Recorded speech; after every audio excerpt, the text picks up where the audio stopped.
आज 17 नवंबर है, एक ऐसा दिन जो न सिर्फ नेशनल लेवल पर बल्कि अंतर्राष्ट्रीय स्तर पर हमें अपने स्टूडेंट्स के साथ कनेक्ट करता है। स्टूडेंट्स के इतिहास में 17 नवंबर उन जख्मों की याद दिलाता है जो 1939 में नाजियों ने चेकोस्लोवाकिया के छात्रों को दिए थे। 28 अक्टूबर 1939 को नाजी कब्जे वाले चेकोस्लोवाकिया की राजधानी प्राग में स्टूडेंट्स ने देश के फाउंडेशन डे के अवसर पर एक इवेंट ऑर्गेनाइज करवाया, जिस दौरान गोलाबारी में मेडिकल का जॉन ऑफ लेटल नाम का एक स्टूडेंट मारा गया। इसका रिजल्ट ये हुआ कि हजारों स्टूडेंट स्ट्राइक पर उतर आए, जिसे देखते हुए नाजियों ने 1200 से ज्यादा छात्रों को अरेस्ट कर कंसंट्रेशन कैंप्स में भेज दिया, जो कैदियों की नजरबंदी के लिए बनाए गए थे। और उससे भी ज्यादा बुरा तब हुआ जब 17 नवंबर को नाजियों ने 9 प्रोटेस्टर्स को बिना किसी मुकदमे के फांसी पर चढ़ा दिया। अनफॉर्चुनेटली साल 1973 में इसी दिन ग्रीक की सेना ने भी स्टूडेंट पर अत्याचार करके इतिहास को दोबारा दोहराया।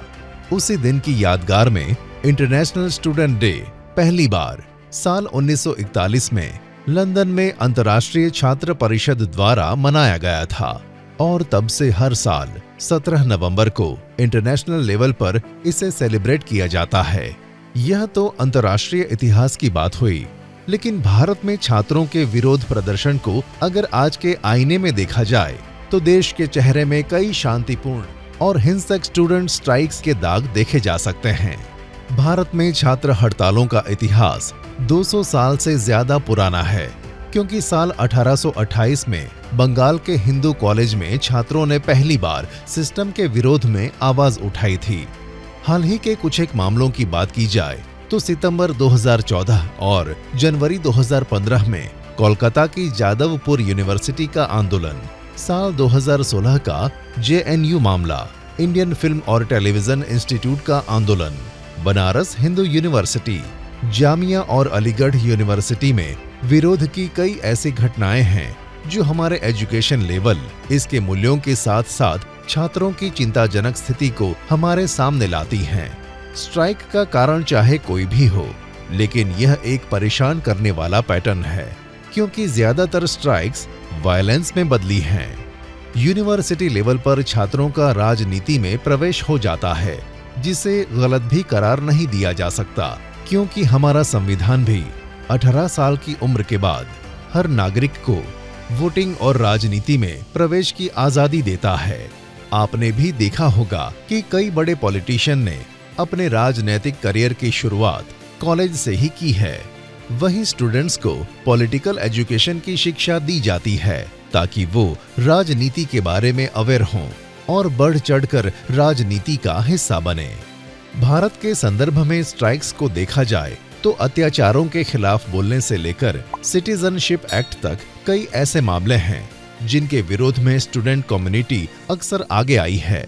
जहां भी स्टूडेंट्स को लगा कि उनके अधिकारों का हनन हुआ है या फिर देश में बदलाव की जरूरत है, उन्होंने आवाज उठाई। लेकिन यहाँ सवाल यह उठता है कि आखिर स्टूडेंट्स को स्ट्राइक्स का सहारा क्यों लेना पड़ता है। स्टूडेंट बदलाव के लिए आवाज उठाते हैं और अक्सर देखा भी गया है कि जब जब सिस्टम ने शांतिपूर्वक छात्रों की बातों को सुना है, कोई भी स्टूडेंट स्ट्राइक हिंसा में नहीं बदली है। लेकिन जब भी समाज या फिर सरकार ने स्टूडेंट्स को नहीं समझा और उनकी बातों को बिना सुने दबाने की कोशिश की, तब यह यंग ब्लड हिंसक हो गया। जब छात्रों को अपनी बात रखने के लिए एक ओपन प्लेटफॉर्म मुहैया करवाया जाएगा, समाज से लेकर सरकार उनके मुद्दों को सुनेंगे और समझेंगे, तो क्यों धरनों पर बैठकर विद्यार्थी अपना समय और करियर दांव पर लगाएंगे। अगर वो देश के बारे में सोच रहे हैं, देश में बदलाव लाना चाहते हैं, तो आखिर इसमें गलत क्या है। युवा ही देश का भविष्य हैं। हमें उन्हें समझने की जरूरत है, न कि दबाने की। आपकी इसके बारे में क्या राय है? क्या सिस्टम की मिसमैनेजमेंट इसके लिए जिम्मेदार है? याद रखें, एक पीसफुल रेवोल्यूशन ही बड़ा बदलाव ला सकता है। द रेवोल्यूशन देशभक्त हिंदुस्तानी खुद भी भारत में बदलाव का हिमायती है। हम आप यंगस्टर्स के साथ हैं और आपकी आवाज, अगर आप अपना कोई मुद्दा सिस्टम तक पहुंचाना चाहते हैं तो हमसे जुड़े, हम बनेंगे आपकी आवाज। देखते रहिए द रेवोल्यूशन देशभक्त हिंदुस्तानी।